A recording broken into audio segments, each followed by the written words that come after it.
session to discuss only about the portal queries. If you have any queries, or if you are facing any real-time issues in your project, or if you have any specific requirements or any pain points you would like to share with us, so we are going to discuss in this session. So I would like to thank Francisco and Nick for being with us today again.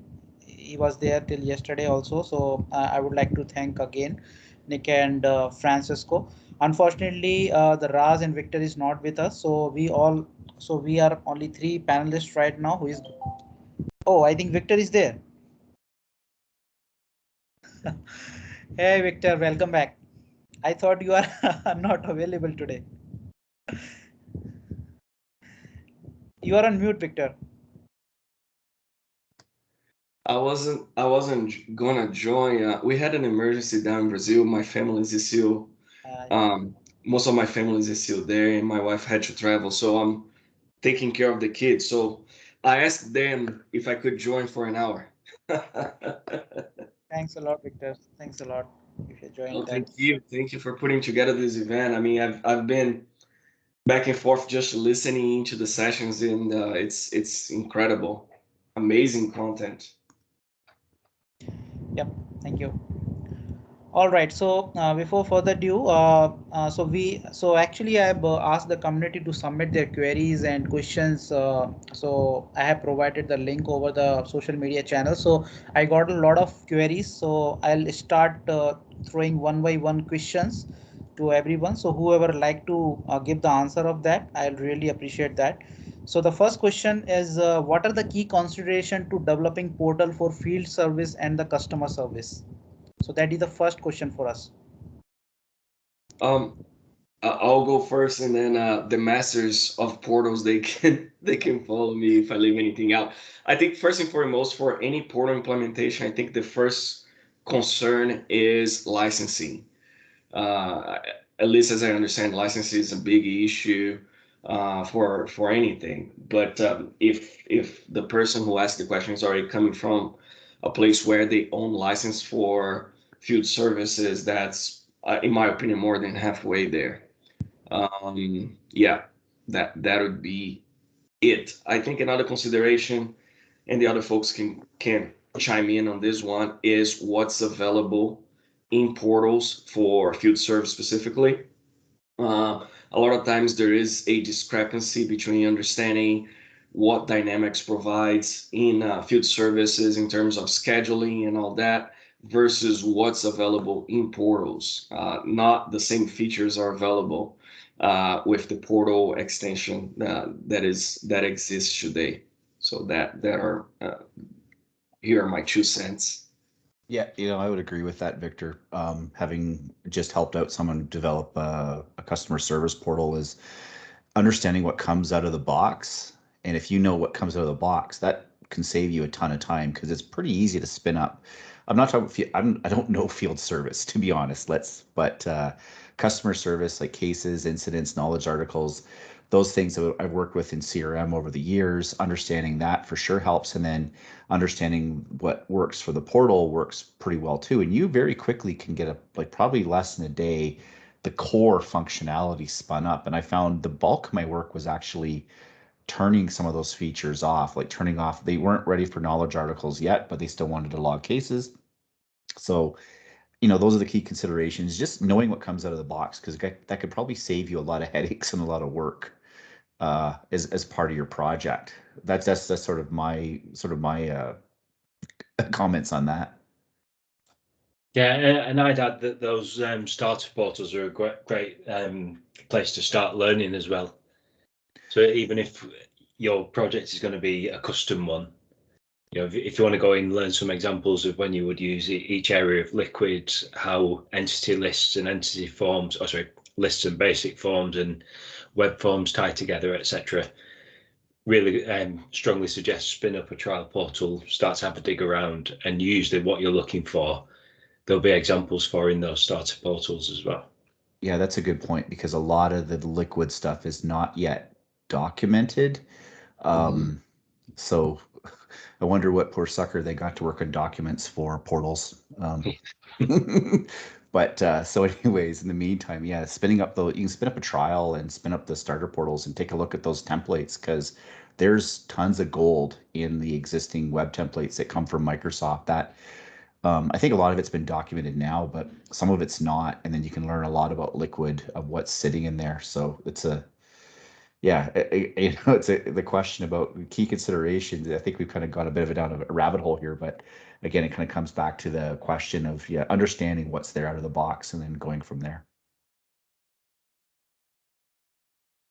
Perfect. Thanks for asking. Just wanted to add one thing, like related to the field service profile. I have seen like in the partner portal, we have some sort of features like some schedule board. So for example, if you want to implement the schedule board in the Power Apps portal, so I think we have the calendar feature in the entity list. So you can enable the calendar in the entity list and you can show the availability of the resources. So these kind of some sort of features we can use in the partner portals.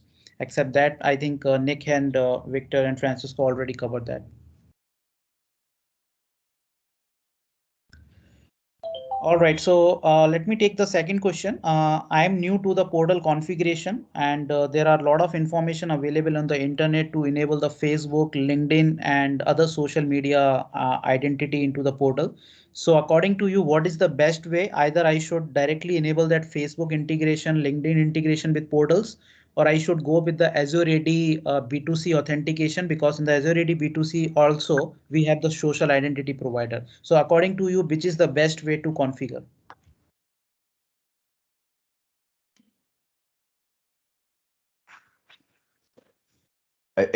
My answer for everything is always it depends.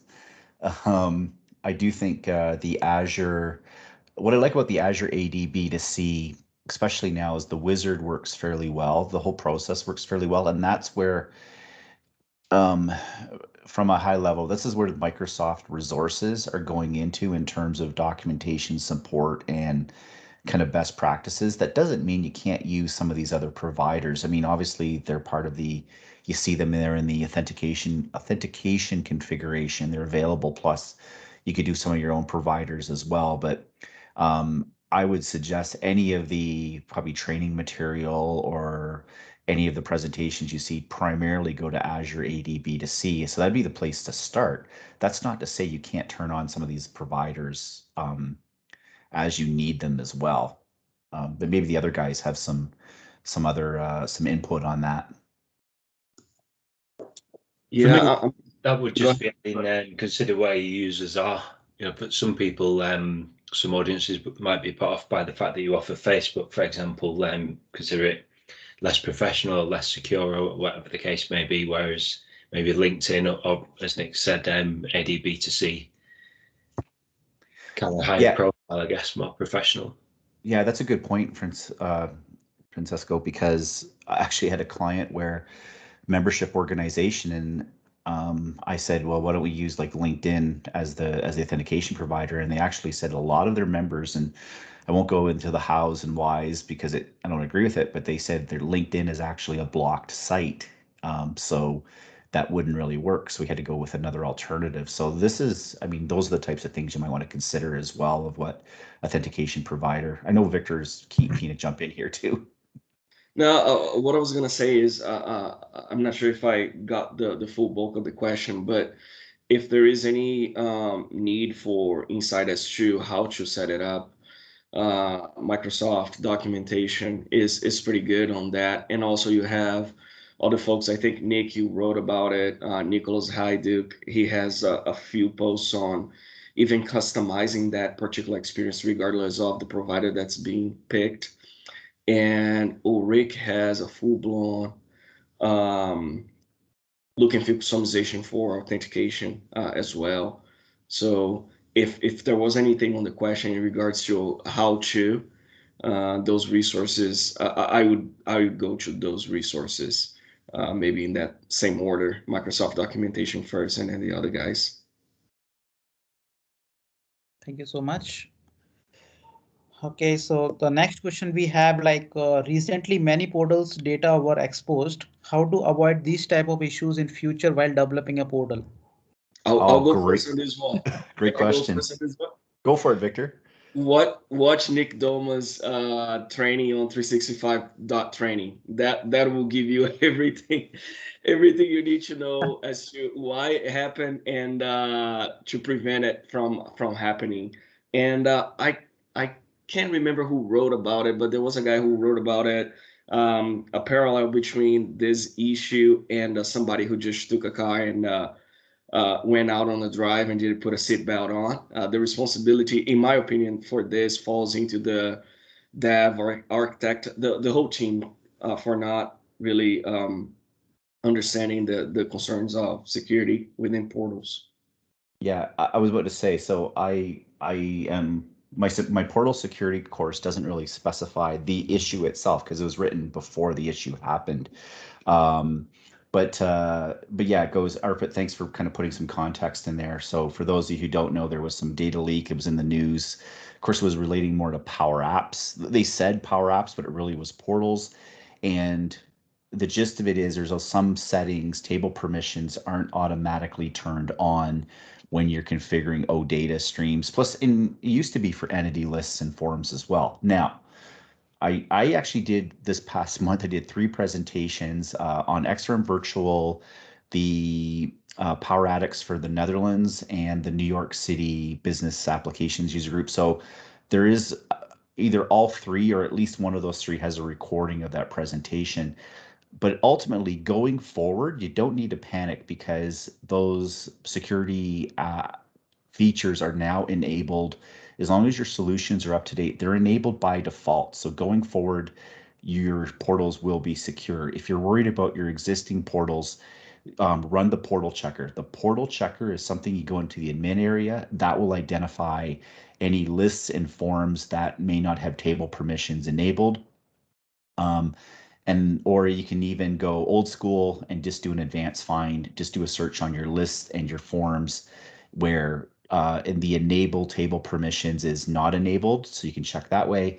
And then finally, if there is issues, Microsoft has been sending out emails to those portals. And I know you, if you got everybody here, I'm sure is like me, you get probably in your inbox a dozen of these emails from like Microsoft 365 updates and issues and warnings and whatnot. But do check your inbox for those things because they will identify portals that are potentially not exposed, but rather they have their entity lists and entity permissions or table permissions not set. So no need to really panic going forward. And again, I agree with Victor. This was a case of you needed to, anybody that's designing the portal should have been already on top of this because I know, and I'm sure Francesco and Victor and anybody who's ever done a portal presentation, kind of like getting started on portals, the number one question that anybody asks is, wow, that's cool. You're surfacing data versus data on a portal page. How do we lock it down? How do we secure it? How do we make sure this is protected?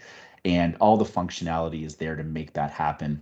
The issue was previously you had to turn it on, but the issue now, not an issue, but going forward, you actually, it is turned on by default and you need to make sure you enable your security. So whether it's anonymous users or authenticated users, everybody gets to see what they need to see.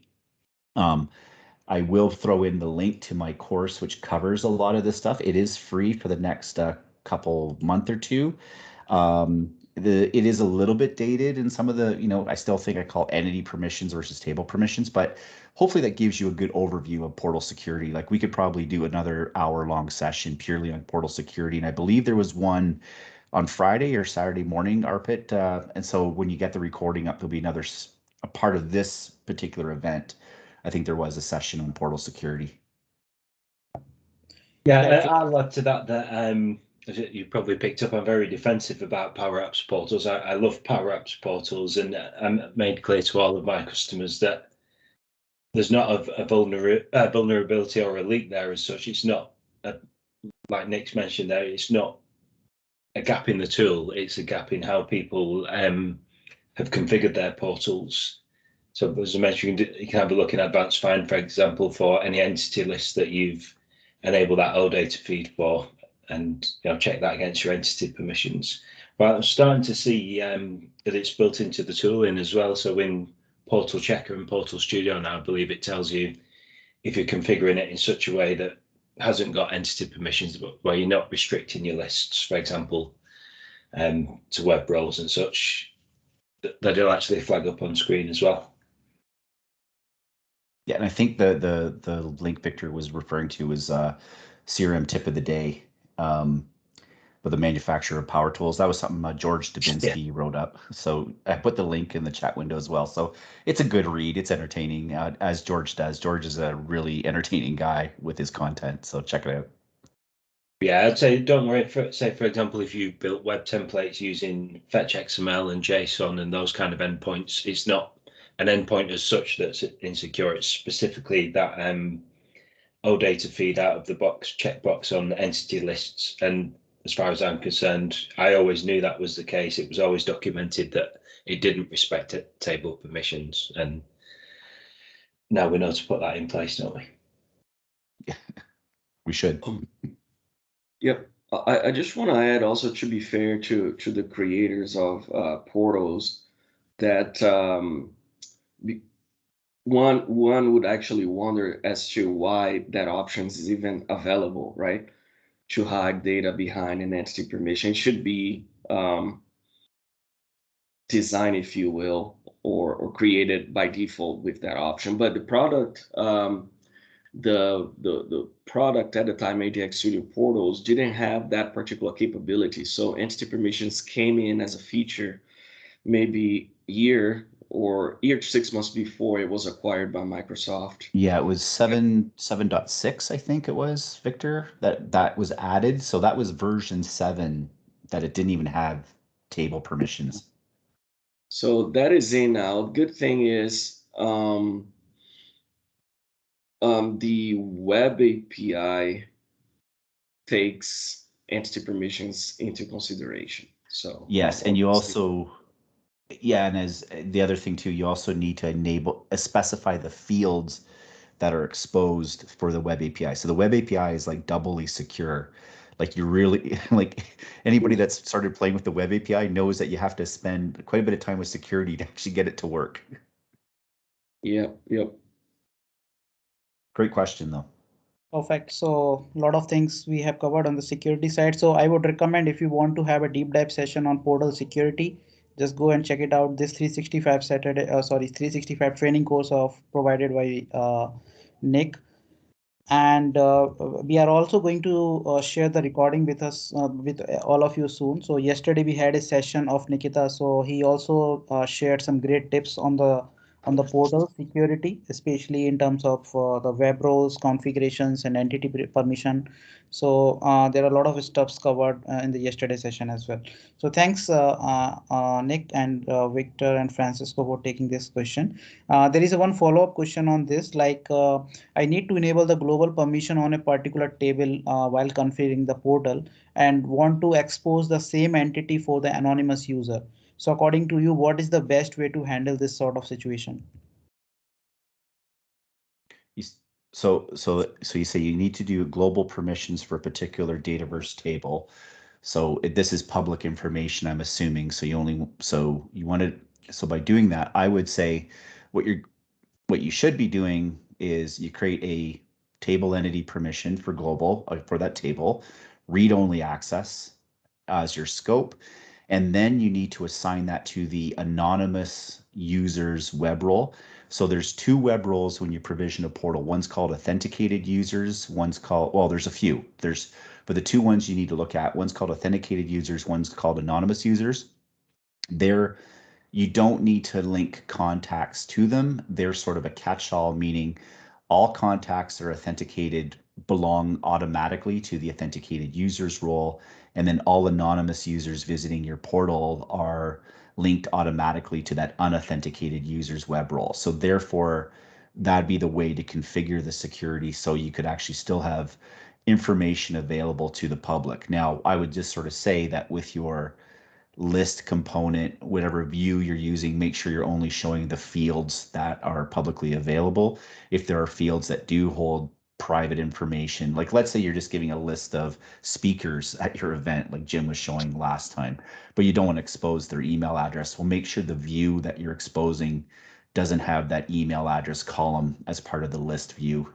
And then set up your table permissions on that, set up your page, and then you should be good.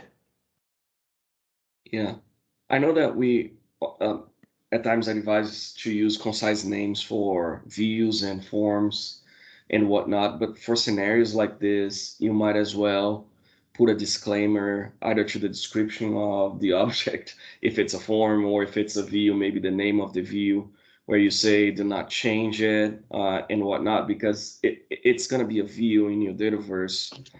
And if you have a user who can make changes to the backend, they may add the columns, the very columns that you don't want it to be exposed. So just as a safe catch there. Yeah. Perfect. All right. So, Francisco, do you want to add something? No, that's excellent advice.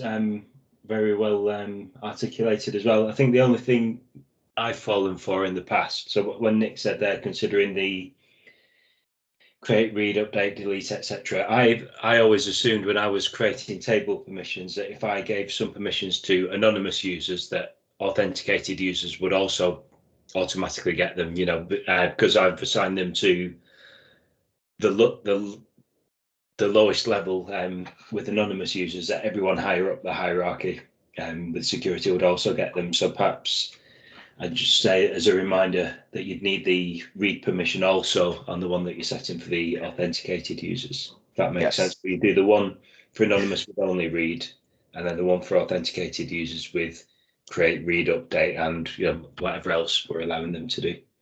Yeah, because it's kind of strange where you're there unauthenticated, and then when you log in, all of a sudden you don't have access to the data anymore. Yeah, stranger. Yeah, I think the way it picks permissions is based on the web role, not necessarily on the stack of hierarchy. Oh no, sorry. Yeah, I mean on the web. Just the way I think of it, the anonymous users, I'm thinking is the least security concern versus authenticated, where we tend to give them elevated permissions. And what you can do, you could create a custom web role and check both the check boxes for unauthenticated and authenticated users. I wouldn't really recommend that, but if that's a use case for your portal and you're okay with that, that's another option. All right, perfect. So one more question on the security side. So there is a requirement like I want to create a request form on the portal for the anonymous user so that they can just submit the details about the issue they are facing related to a particular product. How then a user can see only his or her submitted details as there is no contact in case of anonymous user?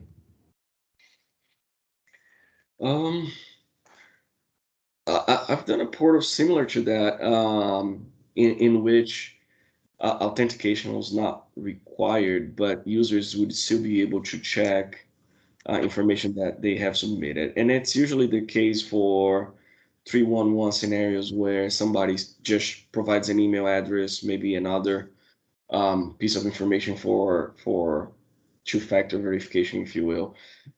Usually what is done is the same data that's deemed unique, or the combination of data, has to be provided for the user to retrieve information back on the portal. And then you'd have to program using, I mean, in my opinion, at least using Liquid to fetch that data.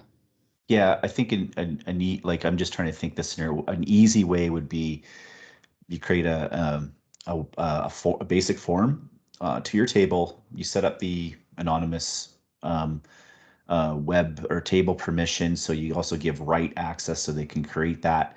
And then as soon as the user has to give you something to be able to identify, but then from that creates a custom, like that will create a GUID. So it's almost like you're providing the hyperlink, or even if they provide you the email address, you email them the hyperlink, which has that unique GUID, because it's still not 100% secure, because someone, if they get a hold of that GUID, would be able to access that information, but no one's going to guess a GUID. I mean, that's going to take you billions of years to go through and try every single GUID. But then there are ways that you could sort of say, I've done it where you kind of, yeah, the GUID's involved in this, but then also key in your email address or a code of some sort, try to encrypt that code somehow that it's, will display that page. I do believe I've not done it myself, but I know there's a podcast with, I think it might have been either, I think it was Neil Benson's podcast where he talked to somebody who created one of the vaccine or the COVID testing portals for a municipality, and they didn't want to go through that whole big authentication ceremony and whatnot. So they actually created where you could actually book your COVID test, and then you get a code or something to be able to retrieve it later on, without having to, provide a lot of kind of log in basically. So hopefully that kind of gives you at least the basics to do what you need to do with the project. Yeah, and that was pretty much the scenario implemented. It was a COVID booking where users had to type in confirmation code and their email address. One thing also to keep in mind is to activate reCAPTCHA on your form, because you don't want robots trying to guess what the codes are. And CAPTCHA is implemented as an out of the box feature in it's forms. actually, it's a tick box. It's turned on by default. You have to shut it off. So in addition, I think I'd add to that. I think I'd also consider building setup of that user into the anonymous form. So perhaps they start off as an anonymous user accessing a web form, but by the time they've completed that process, you could perhaps build in something to set them up with a login. So quite a low friction way to do it. So you capture some contact details, you behind the scenes with Power Automate, you set them up as a contact, so you register them with ADB2C, and you send them an invite link, and it's from there that they could see the status going forward. Yeah. And I think also, just to go back on my session yesterday, there's legitimate reasons for doing it that way, like we just talked about with COVID. I know I've worked with a wage subsidy application kind of process there where we need to collect some information. But if it's for the purposes of circumventing licensing, that's not a good plan. I know I've heard of people doing it because like, ooh, per logins are expensive. So we're going to do it this way. Again, like if it doesn't feel right, it's probably not right.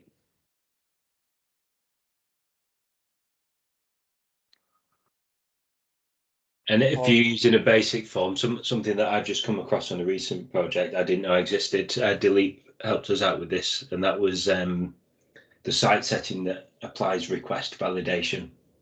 So that a lot things like escape view special characters and things like that. So you make sure that form isn't being abused to get JavaScript and all kinds of dangerous characters into Dataverse. It'll block those rather than just doing something on the client side. It'll actually prevent it getting to Dataverse full stop. Great tip.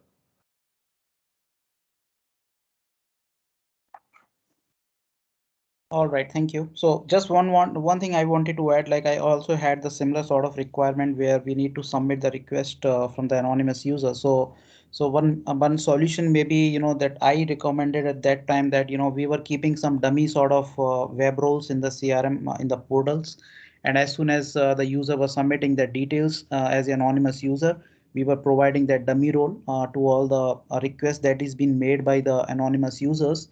And if we want that the user wants to check the details on the portal, maybe the request status, we were sending them the invitation, so they were just clicking on the link, they need to log in onto the portal and they can check the status of their request. So this is the solution that I suggested that time. Maybe it can be helpful. That's great, Arpit. I mean, this is the great thing about the Power Platform, right, guys, is there's always 10 solutions to one thing. Yep. All right, so let me take the another questions. Is there any way to track the user activity on the portal? I have a requirement where I need to store the date and time where user logged in the portal and where they logged off from the portal. Also, is there a way to discover and block any particular user account? I know there is a site setting to store the user login time, but I believe it was deprecated recently. Yeah, I've used Azure Application Insights recently, and that's, as far as I can see, the preferred approach for doing analytics on the portal. So amongst other things, that will do what you just mentioned there. Good. So there's, I think Alexander had some example snippets I believe I used last time. So by default, it wouldn't include the contact GUID or anything about the user in particular. It would be about the page views. But once you add some liquid code, it will actually extend that. So you can say, here's the contact GUID that's done the login, and it ties the two together essentially. There was some Delete made an announcement yesterday at the end of his thing of trying to think of the name of the technology that would actually track a lot more of that user info in terms of who's logging in and when. Is anybody from the session that saw that session yesterday remember the name of that? Yeah, that was portal uses that Dilip mentioned. So I think they are planning. There is a new feature called portal uses. I think there is in their roadmap where they are going to show a report or dashboard sort of things where they can display which user has logged in a particular time, which control they are accessing on the portal, which page they are accessing. So these all sort of auditing we can check it on the dashboard. So that is a portal uses feature that he called. Oh, yeah. Cool. Thank you. I remember as well, just from when I was looking into this, Megan V. Walker's got some really good posts for using Microsoft Clarity in conjunction with portals. And one of those things was to add into the mix, who is this contact? Which account are they from? So then you can start to tie it back. If you want to probably above and beyond what we're going through on the question, but on a current project that I'm working on, and doing what I mentioned with Azure Application Insights, and then using data flows to get that information back into Dataverse, so we can then say, for example, you authored this particular piece of content in Dynamics. This is how popular it is. This is how long people are spending on that page. This is which of your accounts, contacts, etc., have actually accessed that page. Yeah, Megan's got some great stuff. But yeah, so I saw. Thanks, Kukalan, for, and I hope I said your name right, for doing that screenshot. So it's engagement. Yeah, engagement insights. So that's the name of the technology that Delete presented yesterday, which will track a lot of this info. Yeah. Any special comments on how to block the users, as the requirement is there is a way to discover and block any brute force attack on the local account. So I've just copied the questions in the chat. If you can just wanted to have a look at it. Thank you. So that's using local authentication. Are we talking about? I think that's how I read it. Yeah. The easy answer to flip over to something like an authentication provider, and this is a prime example why you should be using an external authentication provider. That local authentication has served ADX Studio well over the years, but there's not going to be much investment in it. Well, there's going to be no investment in it because it's technically, I believe it is officially deprecated. It's not going away, but yeah, all my new portal projects all have a third-party authentication, or that's third-party meaning something like Azure AD B2C. I'm not a fan of using, like, it's great for demos because it's quick and easy and it works, but for a project, definitely add some work items to configure the third-party authentication. And it's not with the wizards and stuff now, it actually works fairly well. So you don't have to spend a ton of time, but it's definitely worth it for these types of scenario. Yeah, and the fact that local authentication doesn't provide any of the features that people are asking here, blocking brute force attack and such, that could be used as an argument not to implement it if the project is at an early stage, right? So if folks inquire how secure this thing is, you can always say local is not very secure. Let's move on to something that provides that added layer of security. Yep. All right. So finally, we have a question on Liquid template. So someone is asking, like, is there any tool which I can use to debug the Liquid template code? Portal download the new portal CLI because, and there's Visual Studio tools. Not perfect yet, but it's getting a lot better. I agree too. VS Code extension. I think I can post the link. Yeah, that'd be great, Victor. But I think somewhere it's not necessarily specific to that question, but on the subject of learning fetch XML, of learning Liquid, what I found earlier was something that eluded me was the fact that it's server side, and lots of people, Jim Novak, for example, had mentioned that, but as a beginner, for someone that not from a coding background, I had no idea what that meant and what the implications of that were. So I've seen over the course of the conference this weekend, quite a few people ask how can you do interactive stuff with Liquid, but that's not what it's for. It's there at the you can interact with the data as it exists in the database. If you've been changing form fields that you've not submitted yet, if you want to get what's the current value of a field on a form, if you want to conditionally hide things with Liquid, once it's been retrieved from the database, then you're kind of going at it with a wrong language. JavaScript would give you your JavaScript or jQuery for that interactivity, whereas if you're retrieving the record as a page loads, Liquid's perfect for that. So if you want to do that interacting, you want to respond to clicks on the page and stuff, then perhaps use a combination of Ajax and Liquid. So it's just getting straight in your mind really when you can apply Liquid versus when you would apply jQuery or JavaScript. Another thing that I found helpful in the Liquid stuff that I do, understand that Liquid is not exclusive to Power Apps portals. So I know Victor showed yesterday in his recording about his Liquid about the fact it came from Shopify. So Shopify is an e-commerce platform that uses Liquid. If anybody's done any work with WordPress and have used a language called Twig and Liquid are almost identical to each other.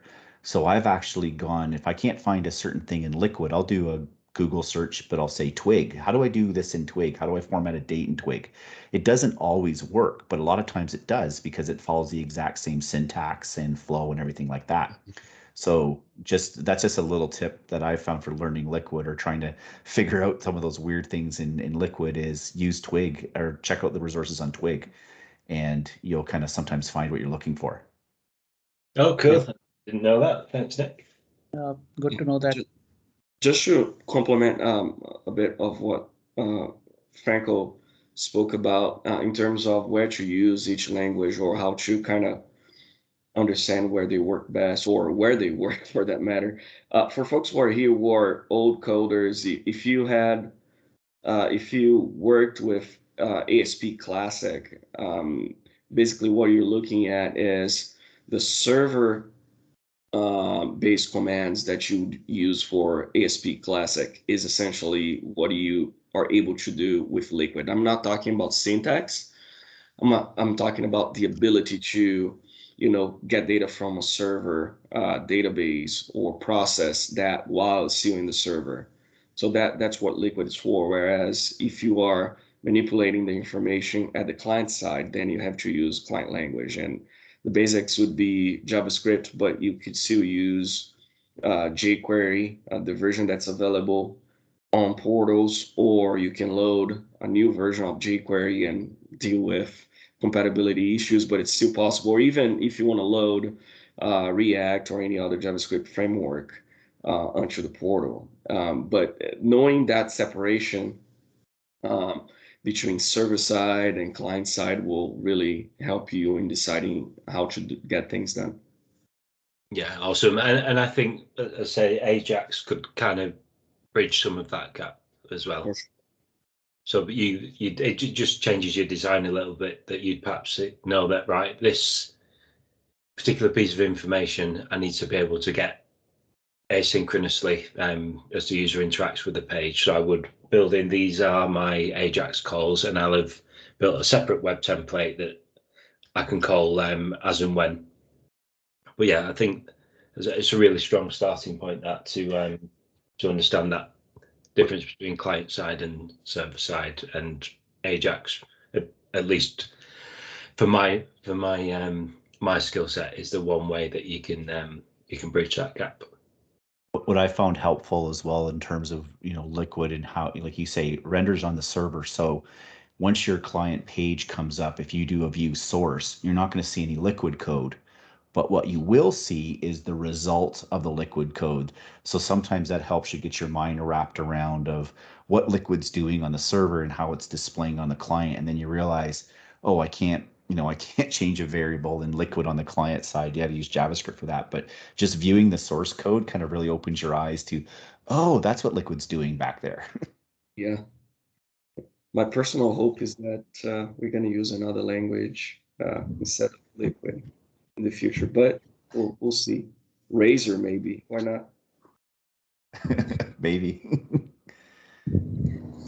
And we have a similar question related to this coding language. So we have a couple of options available in the portal to write the script, like entity form and web pages and the web templates.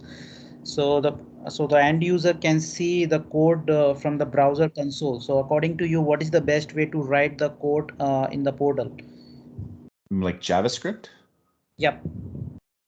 I'm a big fan, and everybody has their preference. So again, it always depends. But I like to do all my JavaScript as much as I can in web templates. So I'll create a web template specifically for a lot of reusable JavaScript functions, like hiding and showing sections and fields and that kind of thing. So I don't have to recreate the wheel. And then once I've build up that library over time, I can just plunk that in my portal projects, and I just do an include in my web template. And I can also do, if it's code that has to be run on a form or even a web page, which I don't like doing, but sometimes there's certain reasons why I would do that. You can do the include in the page copy of a web page as well, and still reference those JavaScript libraries. So again, try to, like, this is anybody who's done any kind of software development since day one. I'm sure all your teachers and anything you've read is code reuse. Like, try to keep reusing. That's why we're writing functions. So that's what I like to do as well, because that way if you're updating it in one spot, and then anytime you're calling that function, it's all updated. So that's how I like doing it. Some people like doing web files. The rest of the panel, you guys, what are your preferences, I guess? No, I like your approach. I'm doing more and more web files now that we have the VS Code extension, because it's easy to add the files. It used to be a pain to have to go to the back end and then upload files manually. So I'm resorting to web files more and more. And just parenthesis here, if folks are using JavaScript libraries that are loaded with files, bunch of files, the extension really helps you get those files back into the repo, if you will, or back into the Dataverse, because the files are stored in the database itself, right? So that's a way to do it as well. If you have to protect the content of your JavaScript, I'd say use web files, use maybe a third-party service or option to get your code hidden, if you will, or mimified. If there's a need for that, it will help you protect. But at the end of the day, the JavaScript content will be available for any user to see, even if it's not in the forefront of the page. Folks can follow through and find the contents of that JavaScript file one way or another. Yeah, that's something I was wondering about with the question, whether it was just about the concern that end users can view the source. Like you said, that you can't particularly get around that other than making it a few more clicks away, perhaps. But if it's about, I guess my approach is more a beginner's way of looking at things than Nick's. Nick's and Victor's both excellent answers. Is I'd probably consider, if it is literally about where to store that, should it be on the form, the list, the web template, global? I just consider how specific or localized that functionality is.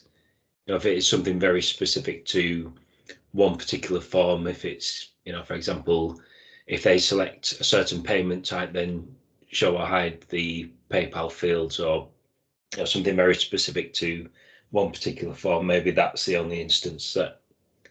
sorry, the only scenario where I would do something so local as opposed to try and make it into a global function or have it within a web template, maybe. Yeah, and something I've been doing as well is instead, like for the code on a form or a list or even a page, is instead having that as a function in a web template or something, and just call the function from there. So it's still localized, but at least all my code is in one spot. And again, it all comes down to personal preference.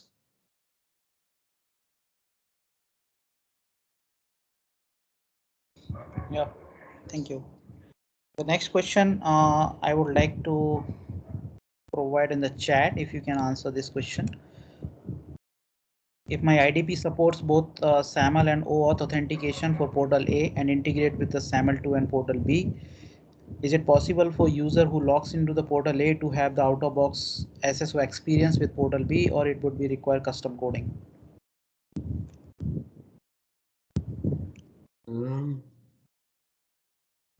I'll put my hands up and say that is way above my my pay grade and technical ability. So apologies. I I think implemented yeah, a custom SAML to provider in the past. I think it was 2-3 years ago, and it worked fine. But I think the implementation that we chosen at the time was through an ADFS server. So the ADFS server implemented the SAML2. I think it was a government company. I can't remember which SAML2 service they used, but the whole single sign-on experience was done through ADFS. I'm not sure if that responds to the question, but it worked that way. Since I'm off the hook, the project's already old. It was for the government of Alberta using their provider for citizen identity, and it worked for portals as well. Yeah, I can't give a definite answer on this one. This would be we have to sit down and, and configure it and see what happens kind of situation. And yeah, sorry, I can't be more helpful on this, but if you do actually get some success there, I like all the stuff everybody's learning, everybody on this session as a participant. If you learn something, write a blog on it, or do a post or do a YouTube video, like share this stuff, because we're all learning. I learn stuff every day. I've learned stuff from this conference. And and just if you think that, oh, it's not going to be as good as Victor's post or Victor's video or whatever, well, no, it's not. But still, it's going to be good because there's going to be content there, right? And you got to start somewhere. And to me, I go back to Mitch Millam. He used to be an MVP years ago. He wrote a blog article about don't reuse like CRM fields and stuff like that. That's probably it's a simple blog, but you think about it, it's good advice. So if you don't, if you learn something, share it, because if you share something, people are going to definitely appreciate it. And this is what makes us all stronger. Like Victor, I love it when you always say iron sharpens iron. So like I said, if you get a question we can't answer, if someone else in the audience wants to give this a shot or answer this question, go for it. And if it's not the answer today, do a blog post on it. Like, we're all a community. Let's work together. Yeah. So just to make sure I gave the full details. So we implemented SAML2 for Portal single sign-on, but it was through ADFS. So I'm not sure if that is an option for your customer, but that does work. If you have additional questions, yeah, you can reach out, and I'll give you the details of what we did back then. Hopefully it's still available and applicable, but yeah, we'll see. Thank you so much. And the next question I'm going to again paste in the chat. So there is a requirement related to the custom header. So the requirement says I want to create a new custom header web template that I wish to populate on a particular page, and for all the other pages I want to populate the default header web template. So the issue is that I see the custom header, but I don't see any styling. It's just HTML. In my web template, I have copied the same code that is there in the default template with just a small modification and adding one content snippet for logo image. I want to understand what is this, so what are the styling is not working. Okay, I'll give my opinion, and Frank will probably kill me for this because it's like it's a hack. What I have done in the past was I've implemented the header as a different web template, and then I decided to show hide the header based on CSS, and the CSS will be available for a particular web page versus the other. So that's how I have done it in the past. And I know, Franco, you can shoot the arrows now. I'm sorry. I'm gonna turn off my camera. I'd be interested to see what is the what's the condition you're looking for when to show that custom header versus not. So if it is just a matter of which page you're on, then I would probably use liquid, and the one either liquid to say if the partial URL is such a thing, then include this template, otherwise include that template, or if it's based on some kind of attribute about the user, or it's data driven, or whatever the case may be, what you might be getting caught out is the fact that the header gets cached heavily. So maybe if there's just certain areas of that page that you don't want to be cached, consider using substitution and end substitution, they're liquid tags.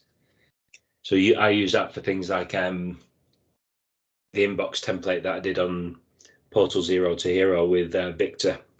We wanted to show the number of messages the number of unread messages that a user had. So a problem without substitution is that it's been cached. So you go and read one, navigate to another page, read another one. That count isn't going to change until the next time the portal cache refreshes. Whereas once I put that within substitution tags, that one particular aspect of the header wasn't cached anymore, and therefore I always got the up-to-date count.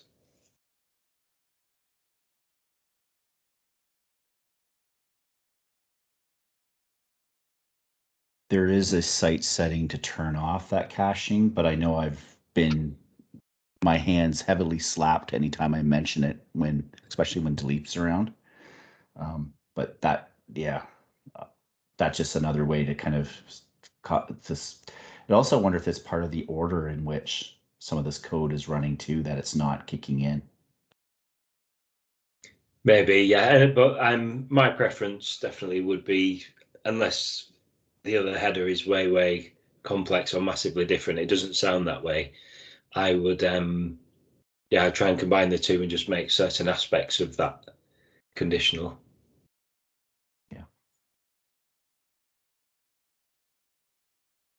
But I'm noticing there's the mention of a content snippet. I wonder if you've perhaps used text content snippet rather than HTML, or you've included it as if it was text rather than HTML. That might be worth looking at as well. Yeah, and that'd be in the type of, so when you're creating your content snippet, there's a drop down for type between HTML and text. I would assume that they've selected HTML for this issue, but sometimes you got to start at the basics. Absolutely, yeah, and like I said, with the your liquid if statements, you could quite easily, without having seen the code, say either show this content snippet or the other content snippet, and likewise with the web link set, either load this one or the other. Yeah, I believe, because I've seen this question in the last few days, I believe it's on the community as well. So definitely, if anybody else can chirp in on the community itself with this one, and then maybe even post if you can, maybe if there's anything identifiable to your client or project, take it out, but then post the code there as well. Then maybe that can give some visualization what's going on. And I assume, sorry, on the page template that's loading that custom header, that you've disabled the checkbox that says use the header and footer templates.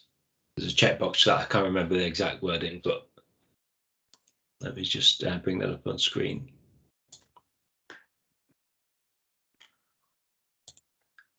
So on page template, there's a checkbox that says use website header and footer.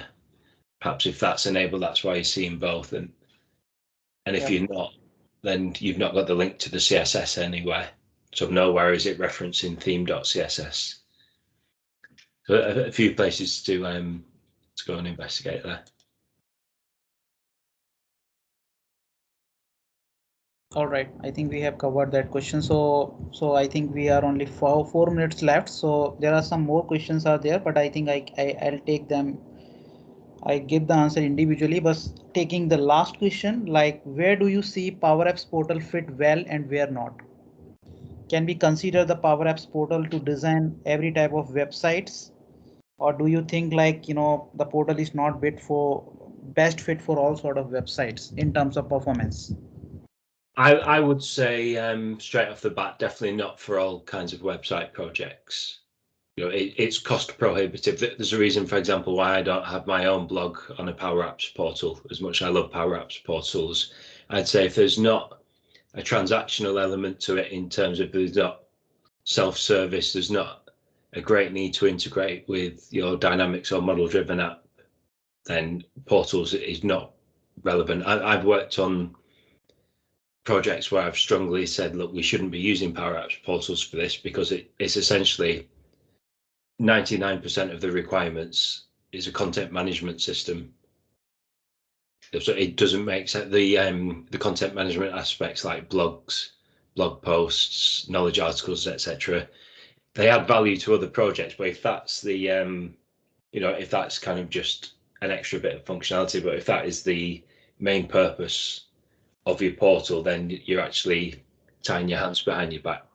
It's difficult to do things like manage blogs with many images, but for other platforms like WordPress, for example, I don't know other ones, Joomla, maybe the new headless CMSs and stuff like that, they tend to have much more sophisticated tools for things like rich text editing, image uploads, file uploads. They'll do renditions of images. They'll automatically resize. They'll do all kinds of things like that that the portal won't. So that's my heads up. If it's self-service elements, if it's leveraging a lot of your Dynamics data and those kind of scenarios, it's process driven, it's the audience is your customer base, then yeah, Power Apps portals, brilliant value proposition, excellent time to value, from starting from scratch to actually having something usable.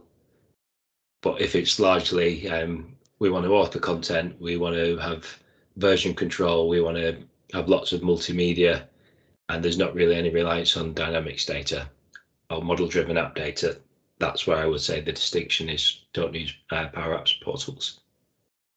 Yeah, I would sort of agree with all of that. Like there's it's always, for me, it's the right tool for the right job. I would say if you're doing a pure e-commerce, like you're selling t-shirts or you're selling products, whatever, yes, ADX Studio did have an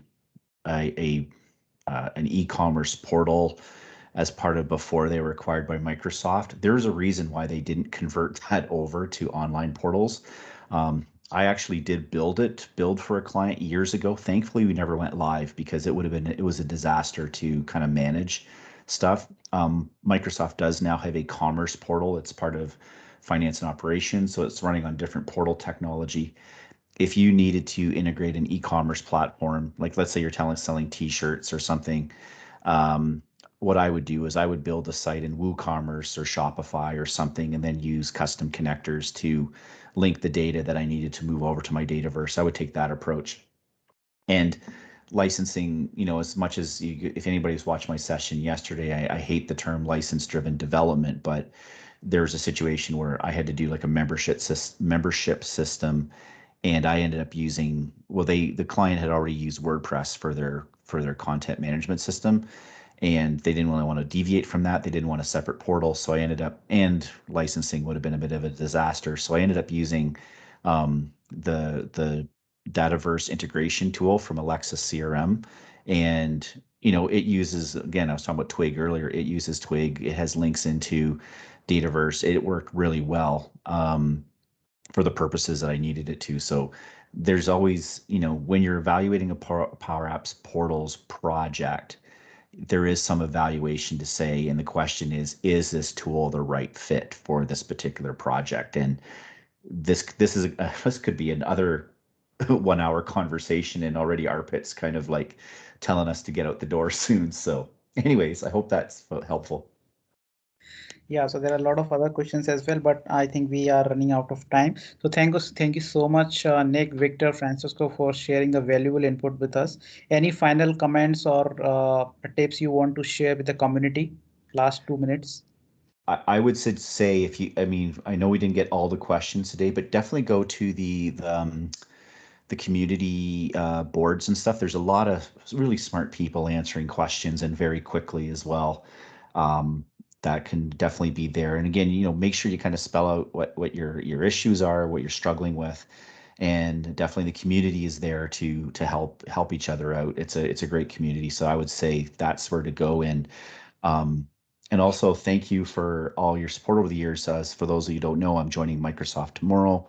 I still hope to be involved in the community, but I'll no longer be an MVP. But again, thanks for all the positive vibes, great feedback, great questions over the years. And I know that some of you probably asked me questions through LinkedIn and some other channels, and I'm way behind, but I still hope to get some of those questions answered eventually. So hopefully you'll have found your answers by the time I do. But thanks for everybody for that. And I'll turn it over to Victor and Francesco.